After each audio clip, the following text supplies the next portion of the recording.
Hello all my dear student friends. Welcome to this session.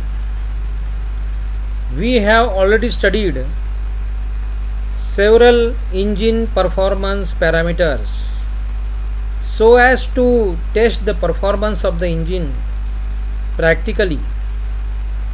We have studied the definitions of indicated power, brake power, several efficiencies like mechanical efficiency, thermal efficiency, then the indicated thermal efficiency, brake thermal efficiency, and the relative efficiencies. So in spite of all this, one of the most popular tool to judge the performance of the engine is the heat balance sheet. So let us study the heat balance sheet.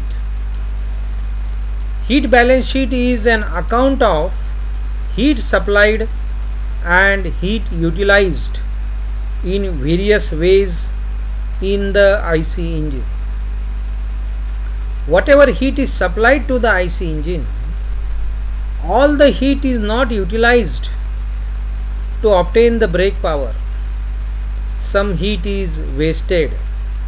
Some heat is utilized to drive the accessories. Some heat energy is lost in friction, and some heat energy is lost in pumping. In so many things, some heat energy is lost as the heat, and the engine is required to be cooled. So the cooling water carries away some heat. So it is necessary to prepare an account in which we can know how much heat is supplied to the engine, and out of this supplied heat, how much percentage of the heat is utilized in various ways, or how much of this heat is wasted. So heat balance sheet is used to get necessary information regarding the performance of IC engine. So we can obtain the right appropriate information about the performance of the IC engine with the help of the heat balance sheet. The heat balance sheet can be done on second basis, minute basis, or hour basis. Generally, we are doing the heat balance sheet on minute basis. All the values related with the heat balance sheet are calculated, are estimated in terms of the minute basis, that means per minute. Since heat balance sheet is account of heat supplied and heat utilized by the engine, we should keep list of heat supplied to engine and heat utilized by the engine. So let us start with the heat supplied to the engine. That is the only heat which is the input heat. So it is the heat supplied to the engine is only by combustion of fuel, and that is equal to mass of fuel into calorific value of fuel. So the heat supplied QS is equal to MF into CV, where MF is the mass of fuel used in kilojoule per minute, mass of fuel burned in kg per minute is MF, and CV is nothing but the calorific value of the fuel in kilojoule per kg of the fuel. Now the heat is spent by the engine. The heat expenditure by the engine takes place in the following ways. First of all, the heat is utilized to produce the brake power. So that is called as the heat equivalent of brake power of the engine. Then some heat is carried away by the cooling water, which is present inside the jacket. Now the jacket is a vessel which surrounds the engine cylinder. The engine cylinder is surrounded by a water jacket through which water is flowing, and this water cools the engine. So a considerable part of the heat energy is carried by this water, which is used for cooling the engine. Heat exhausted with the exhaust gases, that is the heat carried away by the exhaust gases. Some heat is carried away by the exhaust gases, some of the heat goes out of the engine along with the exhaust gases. Then all the heat cannot be accounted. Some heat is always unaccounted. So that also we are finding out by finding the difference of the heat supplied and the sum of all these three factors, 1, 2, 3. So that is nothing but the unaccounted heat loss. So number 1 is the brake power, utilization of the heat to produce the brake power. Then it is necessary to cool the engine, because if you don't cool the engine, due to overheating, the engine will get damaged. So in order to increase the life of the engine, it is necessary to cool the engine, but for this we have to pay some heat energy, and that heat energy is lost by the cooling water. And of course the exhaust gases are also carrying some heat along with them, and the remaining heat we call as the unaccounted heat loss. Now the distribution of the heat which is expended by the engine is shown here like this. The exhaust gas 30% approximate, so this percentage may vary. Then the brake power around 25%, so it may be 30% or even sometimes slightly more than 30% also. If the efficiency is very poor, then the brake power will go even below 25%, 20%, 15% also. Then the heat which is utilized for cooling, here it is shown 29%. So the piston assembly, there is friction between the piston and the cylinder, friction in the bearings, friction between the valves and the valve train, then the pumping losses. So this is the approximate distribution of the heat energy which is supplied to the engine. Distribution of fuel power. Now the heat equivalent of the brake power of the engine. Let us start with the discussion of the heat which is expended, and the first point is nothing but the heat equivalent of brake power of the engine. So that is equal to 2 pi nt upon 60.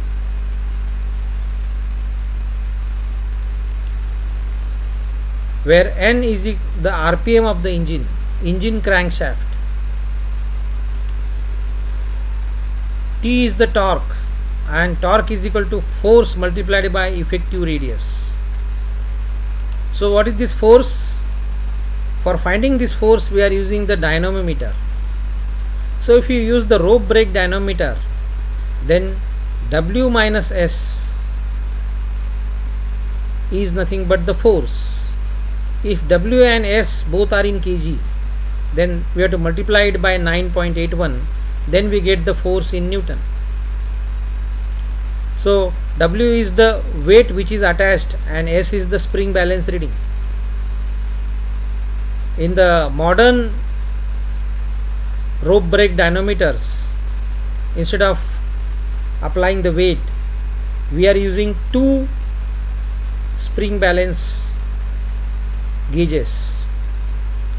So these two readings we can take, instead of W minus S we can take S1 minus S2, and that is the force in kg.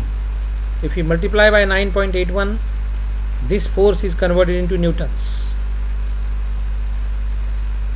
Now the effective radius is the sum of the radius of the brake drum and the rope. So we are using the rope, so we have to take the radius of the rope also and the radius of the drum. The radius of the rope is also added to the radius of the drum for the accurate calculations. So these are we should take in meters, and this W and S readings we can take in kg. So this is nothing but the brake power, heat equivalent of brake power. In this way, with the help of the dynamometer, we can find the brake power of the engine. So we have to solve the numericals on heat balance sheet. So that time some of these values will be given. Now the heat carried away by the cooling water, heat carried away by jacket cooling water. So that is denoted by QW. So that is equal to mass of water which is circulated. MW is the mass of water which is circulated per minute. CPW is specific heat of water multiplied by the change in temperature of the water, increase in temperature of the water. So here it is written, MW is the mass of cooling water circulated in kg per minute. CPW is the specific heat of cooling water. That value is 4.186 or sometimes 4.187 kilojoule per kg per degree Kelvin. So this is a constant value of specific heat of the water. TWI is the temperature of cooling water at the inlet of the engine jacket in degree centigrade, and TWO is the temperature of cooling water at outlet of the engine jacket in degree centigrade, right? So the outlet temperature will be greater than the inlet temperature, and this difference we are taking here multiplied by specific heat multiplied by the mass of water which is circulated in kg per minute. So these readings we can take, we can find out the mass of water practically, and we can take the temperature readings when the water is entering the jacket and when the water leaves the engine cooling jacket. And for solving the numericals, these values will be given to you so that you can find the heat carried away by jacket cooling water by using this formula. Now the heat carried away by the exhaust gases Qg is equal to mass of the exhaust gas multiplied by specific heat of the exhaust gases into change in temperature of the exhaust gas, or the increase in temperature of the atmospheric air.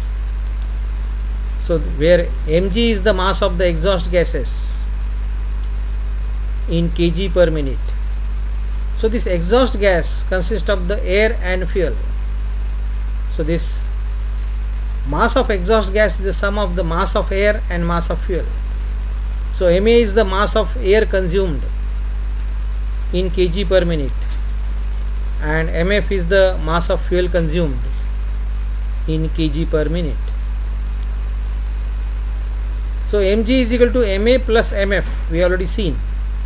If you take Mf common, then what you get in the bracket is Ma upon Mf plus 1. So this mass of air upon mass of fuel is nothing but the air fuel ratio. So this can also be written as Mf into in bracket air fuel ratio plus 1. So this formula can be used for solving the numericals. Mg is equal to Mf into air fuel ratio plus 1. This can be used for solving the numericals. Cpg is the specific heat of the exhaust gases. Generally the value is 1.005 kilojoule per kg per degree Kelvin, or this value may be given in the numericals. Otherwise you can take this value as 1.005 kilojoule per kg per degree Kelvin. Then Tg is the temperature of the exhaust gas in degree centigrade. So that is also measured. or in while solving numericals it will be given. And Tr is the room temperature, atmospheric temperature in degree centigrade. So this is how we find out the heat carried away by the exhaust gases. Now practically it is difficult to find the mass of air. Mass of air we can't find so easily. While solving the numericals it may be given directly or indirectly. But for in the experiment it is difficult to find the mass of fuel, and for that we are having two methods. One is the air box method and other is the exhaust gas calorimeter method. So the air box method and the exhaust gas calorimeter method, these are the two methods. So these two methods we will study separately for finding the mass of mass of air. Mass of air can be found out by these two methods, and that we are going to study separately. Now the unaccounted heat loss. A part of heat is lost by leakages of gases as well as by convection and radiation. Part of the heat is also used to run other accessories like the lubricating pump, camshaft, water circulating pump. These parts of heat cannot be measured accurately, so this is known as unaccounted heat, denoted by QUN. So this is the unaccounted heat. So the unaccounted heat is nothing but heat supplied minus sum of the heat equivalent of brake power and the heat carried by jacket cooling water and the heat carried by the exhaust gases, right? So whatever heat is supplied, from that we subtract the heat which is utilized for brake power, as well as we subtract the heat carried by the jacket cooling water, and we also subtract the heat carried by exhaust gases, and then we get the unaccounted heat. Now we have the values of heat supplied and heat utilized by the engine. All the values now we are having: total heat supplied and the heat utilized or spent or wasted by the engine in various ways. All this data we are having. So from all this data, from all these values, we can prepare a table, we can prepare an account, we can prepare a sheet, and that is called as the heat balance sheet. So let us prepare a balance sheet known as the heat balance sheet. So the heat balance sheet is something like this. This is the serial number, first column. Second column is heat supplied. So what is the form of the heat supplied, that can be written here. Then the value of the heat supplied can be written here in kilojoule per minute, and here that can be converted into percentage, right, of the total heat supplied. So that can be written here. Now the expenditure of the heat can be written here. How much heat is spent, in what way the heat is spent. Then how much heat is spent in kilojoule per minute can be written here, and it can be converted into percentage of the total heat which is expended or supplied. So that percentage can also be written here. So ultimately total should be 100%. So first of all, the heat supplied is nothing but by only one form, that is by the combustion of fuel. Heat supplied by the combustion of fuel, denoted by QS. So that is 100%, because it is the only way by which heat is supplied to the engine. So the total heat supplied is 100%, right? Now how much heat is expended, how much heat is spent or utilized, is nothing but the heat lost in brake power, first of all, that is QBP, and here we write the percentage. Then the heat carried away by cooling water, QW, heat carried by exhaust gases, QG, and finally the heat unaccounted or unaccounted heat, So here also the total will be 100%, total percentage will be 100%, and here you write the total of all this. So this should be equal to QS. So this is 100%, this is also 100%. So let us see the same table in somewhat larger form. So this is the same table but somewhat larger. So here we have serial number, this column, then the heat supplied, then the value of the heat supplied by that way in kilojoule per minute, and it is converted into percentage. Then the heat expenditure we write here, how the heat is expended, then the value of in kilojoule per minute, and the percentage we write here. Okay, so let us start. So first of all, heat supplied by combustion of fuel, so that is 100%. QS is the value, so that value you have to write here. How it is calculated we have seen previously, right? So that is QS is nothing but 100%, total is 100%. Now the heat equivalent of brake power, QBP. Now suppose that is 30%, suppose QBP is 30%. Then the heat carried by jacket cooling water, QW. Suppose this heat energy is 25% of the total heat supplied or total heat expended. Then the heat carried by exhaust gases, say QG. So suppose it is 20%. And we can find the unaccounted heat. So the unaccounted heat, QS. We can find the percentage also in the same by using this formula, and we can find the value also by using this formula. So total this QS is 100% minus QBP plus QW plus QG. So the total of this 30 plus 25 is 55 plus 20 is 75. So 100 minus 75 is 25. Therefore we get unaccounted heat as 25%, right? So in this way we can find the unaccounted heat also, and thus the total is 100%.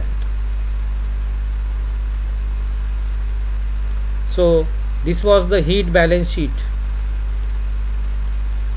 Thank you, my dear friends.